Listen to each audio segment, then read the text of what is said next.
Hello and welcome back to the next video installment. We're looking at the 4 steps in the negotiation process.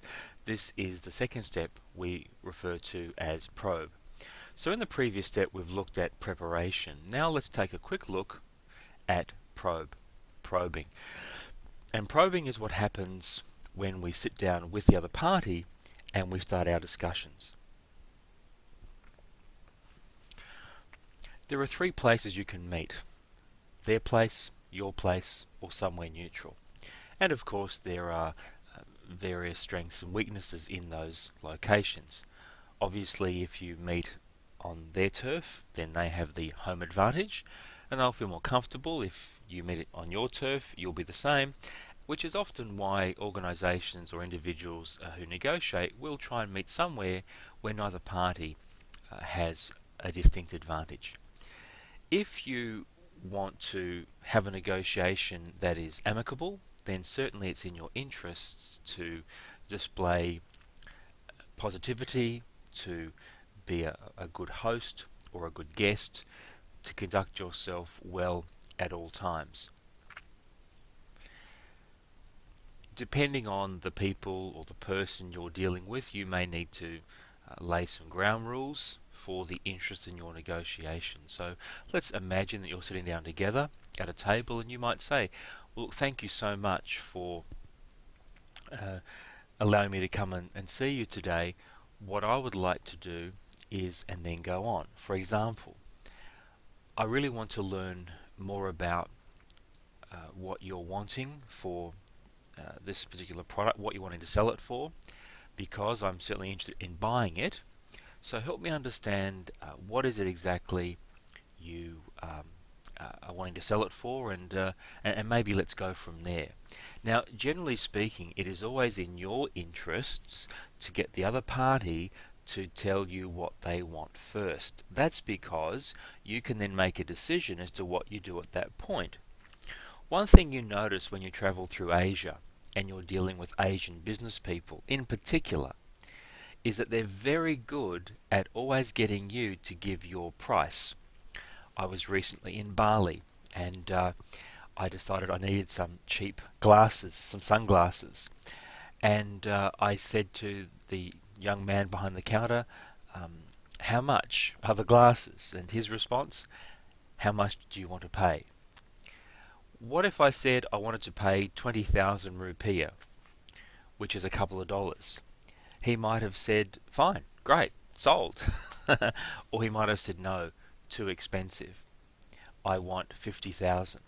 So what happens is once he knows where your starting point is, he then knows how far to push it up or perhaps to accept.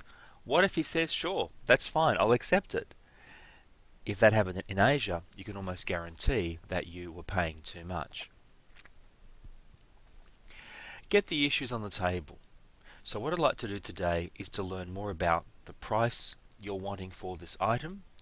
I'd like to know what terms you're wanting for the item, and I also want to know when exactly, if we were able to come to an agreement, you could have this item delivered to me. And then you might turn to Frank and say, well, Frank, what in addition to those things, what did you want to discuss? Now, I believe in the probing phase, it's in your interest that you try and control, where possible, the conversation and the negotiation. So get the issues on the table from your point of view, and then ask the other person what they had, other than these things, that also could be issues. We'll talk a bit about open-ended questions in a moment, but it's very important to try and ask open-ended questions, and remember, try and get the other party to give you their first offering. For example, they might say, well, I'm looking at selling this for $100, and I'm just plucking numbers out of the air, but I want to give you some idea as to how we probe. So tell me, how much did you want for this item? I want $100 for them. So then we might start asking some other questions. Well, Frank, help me understand, where does the $100 come from? What are you comparing that against? Now, by the way, here are some other supplementary questions or questions that you might want to ask.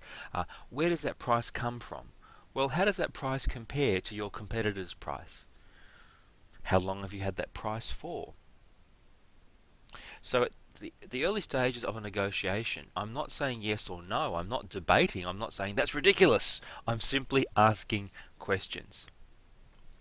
And as I'm asking questions, I'm observing body language. I'm looking for meaning. Is this person nervous? Are they confident? Are they leaning forward? Are they leaning backwards? Do they seem cocky? Are they disinterested? Now, if you're negotiating with a very good negotiator, they may be using these devices as a way of putting you offside. But all things being equal, most people are who they are, and we have to take them at face value. On this video, I can't go into probing and proposing in great detail. We have a 2-day negotiation program where we do this in a lot of detail. But suffice to say that there are two sorts of questions that we use when probing, close-ended and open-ended. So when we use canned statements that we've pre-arranged, we discourage openness and they tend to be more closed. Gathering information is an important way of learning about the other side. Telling is less important. Clarifying, summarizing, and asking about opinions and feelings as we continue to move up the arrow, we find ourselves encouraging discussion and encouraging openness of both sides. So what I want to try and do is get to know the person, get to try and figure out what the issues are, help them and help me understand their situation before I start proposing what I'm thinking. So remember, the second stage of any negotiation is when I probe, and I'm probing to learn, I'm probing to search for meaning. I'm not telling them what I want, I'm simply trying to figure out what their price is, what their offering is. And I need to hold my nerve, because what if Frank says, well, what do you want to spend? I might say to him, well, Frank, look, in fairness, I'm wanting to buy this. Tell me what are your thoughts? How much? And once he tells me the price, I then hold my nerve and I ask questions from there on in. Well, that's the end of this session on probing. When you're ready, look at session 3 and we'll talk about proposing.